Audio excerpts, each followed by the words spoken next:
So Denie, let's start with you basically summarizing your philosophy of the man that you are today. Really, the easiest way I can answer that is going back to the very early stages that I can remember of my life. I sort of, about 5 years of age, come aware that what I felt and what I could see was a little bit a wider spectrum than my siblings. But it really hit me when we moved farms. I grew up as a son of a immigrant from Central Europe, from Switzerland, and we were a rural dairy farm. And we moved farms in the share milking process, and my mother and father sent me off to a Catholic school for the first time. I was 9 years of age. And of course there you say the Lord's Prayer every day. And of course the teaching is that if we're good boys and girls, we'll go to this kingdom, this place called heaven eventually. Right. And there was a big focus on that in the Catholic school, being good boys and girls, which probably I wasn't. But anyhow, being young farm kids, we were fit and wild. But the Monsignor come to visit the school, which is a very huge event in the Catholic school program, and only happens usually once in your life. And the Monsignor was there, and he was teaching us, and he was saying, we've got to be good boys and girls when we go to heaven. But every day before class, we had to recite the Lord's Prayer, which is really an old parable that goes back, predates almost biblical times. And the Lord's Prayer says, "Thy kingdom come, thy will be done on earth as it is in heaven." To me, as this young 9-year-old, I seen there was a cross-reference here, because the nuns were teaching us if we're good, we would go to this place called heaven. Okay. And here's the Lord's Prayer says, "Thy kingdom come." This place is within us. So I got up as a little 9-year-old, sitting right at the front of this big gathering in the assembly hall, and put my hand up and asked the Monsignor, how come the nuns are teaching us that if we're good, we go to heaven when we die, but the Lord's Prayer, which we've got to say every start of every class, says, "Thy kingdom come." This man went red in his face, sweated, and couldn't answer that question to that 9-year-old. Yeah. That was a pivotal moment in my life where I started to question everything. My entire belief structure changed, and I realized within me as this 9-year-old kid, what adults were saying didn't make sense or logic or even a truth to me. Right, to your truth, to your To my instinct. truth, because I had all this stuff happening, and awareness, could see electromagnetic fields around other kids and that. And it was just, life was difficult for me because I couldn't, when I explain or tried to explain my reality to other people, especially to adults, I just got told, "Don't be so stupid." Well, they couldn't connect with what you were describing. Exactly, and so right through my childhood and into my teens, I was very reserved, because my world somehow was different. My brain functioned differently to, obviously, those around me, and it was only in later years, really, I developed this urge to search that truth, because I think it was probably high school time when I just started reading Einstein, I started reading Tesla, I started reading everything I could get from what I seen these people, that they were thinkers, they could see the world that I could see. And so that really started a lifetime of thinking outside the box, as it were, that my world was different, but I wanted to find my world and get some explanation to me, to that, really that quantum physics world, that electromagnetic spectrum, that bubble that I lived in, that obviously was quite different to what other people get in. But as I moved into my 20s, I just buried myself in work in the real world. Went into engineering. Well, actually, my father got me a job in the bank. His Swiss brothers and that were in the banking system in Switzerland, and he wanted me to be the New Zealand banking connection. Banker, right? That didn't agree with me. I was too old for that. So 18 months after that, I walked away from that, went into engineering, which I absolutely thrived in, loved it. And here you could take molten metal and you could put a little bit of this and a little bit of that, and it changed the molecular structure totally. That world made sense to me, because really, 1 and 1 do not equal 2 in the quantum physics. 1 and 1 equal 1. It creates a completely separate entity. It interfaces, reacts, and completely differently to the rest of the universe by putting a molecule or two of a molecule of that in. I got that, and then after my engineering trade, I went back to dairy farming, and worked myself to death basically, collapsed on the couch for 6 months, unable to work. I was just completely worn out, went through some hard times in New Zealand agriculture. And then I got into natural health when the doctors had me on puffers and told me my heart was failing and I'd better, retire and go on a disability. And a friend of a friend of a friend, I think it was about 3 stages out from me, a farming friend, his mother-in-law was this, what I called woo-woo lady.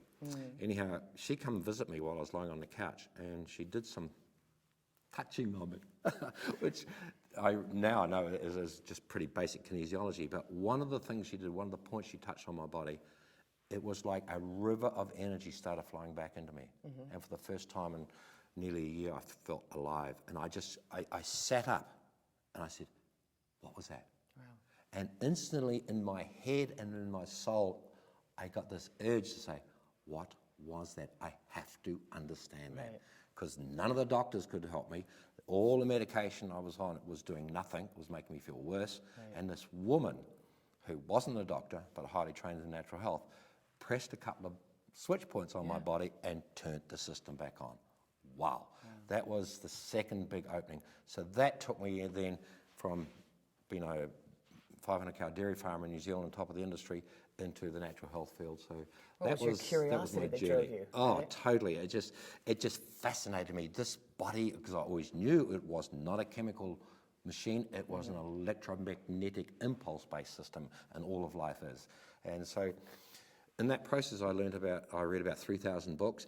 I just for the next 4 years absorbed. I got qualifications in 7 different natural health fields, including very highly qualified kinesiologists and home botanical therapy. I did crystal therapy. I just absorbed everything outside the traditional medical field, but often related to the medical field. I got some very good friends as doctors, but it became a fascination to me. And then I started to use my hands because I always run hot. I like my wife used to tell me back on the farm days, my first wife, she said, Denie, you could kill somebody at 100 paces just by your energy. The heat that comes off of you. And just this thing, and my daughter told me one day, she said, Dad, you walk into a room, and she said, you flood the room. And I said, what are you talking about?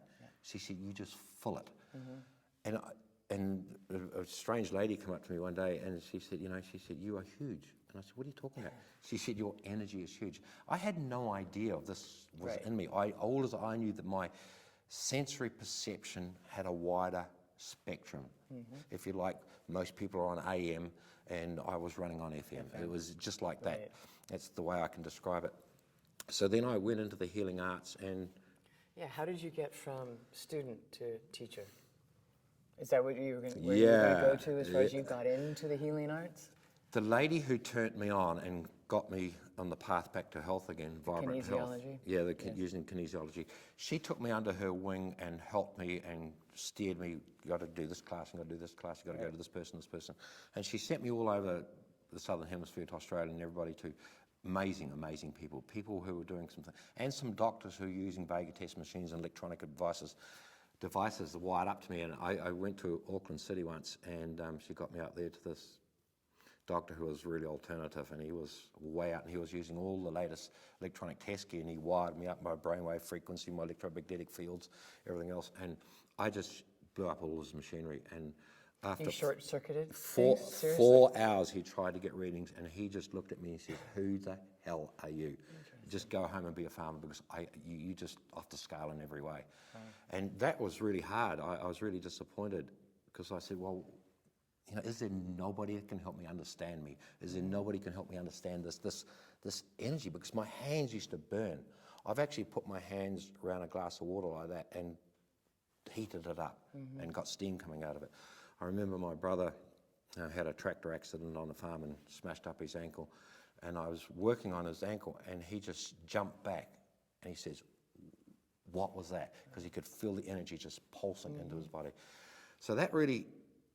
Then word got round in the farming area that I could, fix pain and things like that. And so the farmers used to come with me. Farmers got sore backs. We beat ourselves to death on the farm, really. And so it got to the stage that my kids got peeved because every night there was 3 or 4 farmers arrive at my house after milking in the evening, and of course the only place I had was the lounge, and I put up this massage table and put them on and put all their bones and muscles and everything back together and fixed all their pains, and the kids couldn't watch the television, so I opened up a little clinic in my local town. I was the local woo-woo guy. Right, you became the woo-woo. And within 3 years, I had doctors sending me patients and all sorts of things, and worked on New Zealand All Blacks, race car drivers, Davis Cup tennis players, and it got huge. And over the next 30 years, I basically run 1,000 clients a year through my clinic, just helping people get their bodies back again. One of the things that really affected me was I would never ever work on somebody unless I had a conscious understanding what was happening with the energy. And that's why I spent so much time learning the bioenergy system of the body, because to me it's unintegrous. Somebody said, oh, I'm a healer, I can do something with you. I wanted to know, I wanted to see, I wanted to know what was happening in that cellular structure. One of the things I was always blessed with was this incredible intensity to focus.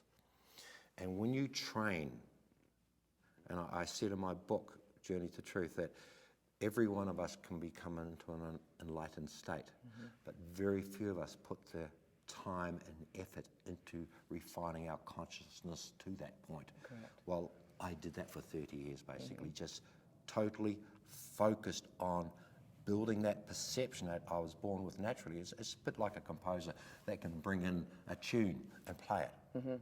I think I remember you saying that you can actually see the notes that make the music. No, I got a brother-in-law who's a famous composer, and that's how he writes his music. He sees the notes in his head.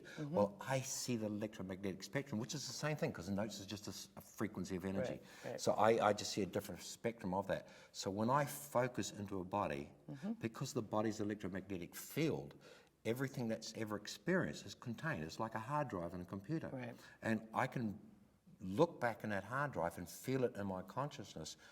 And many times, people come to me with pains and issues and that, and I can go back 10 years, 15 years and tell them which week that injury occurred. And it's just never wrong, because the information is contained in the energy field. Exactly what Einstein and Tesla would say, that this world is an electromagnetic field and energy never goes anywhere, it just changes form and frequency. Okay, so let's catch up with where you are today. Are you still practicing the healing arts? I mean, in your own way. You don't have a clinic anymore. No, I shut down the clinic about 9 years ago, but I still work, but I don't put myself out there anymore. I just work on the people that find me. I still get flown all over the world to put quite serious injuries back together and diseases and sicknesses. I have been accused of practicing medicine without a license, but I do not practice medicine, I practice wellness. I assist the body to create its homeostasis, because the body's electromagnetic field, I understand that the circuitry of the body, it is no different than Chinese acupuncture. They had it figured out 20,000 years ago. Right. Probably got some help from some ETs, as they would say that in the ancient Chinese writing. That's where they got that knowledge from. And their understanding of the electromagnetic field of the body is 100% right. It is exactly right. And some of the top biophysicists will actually agree with that.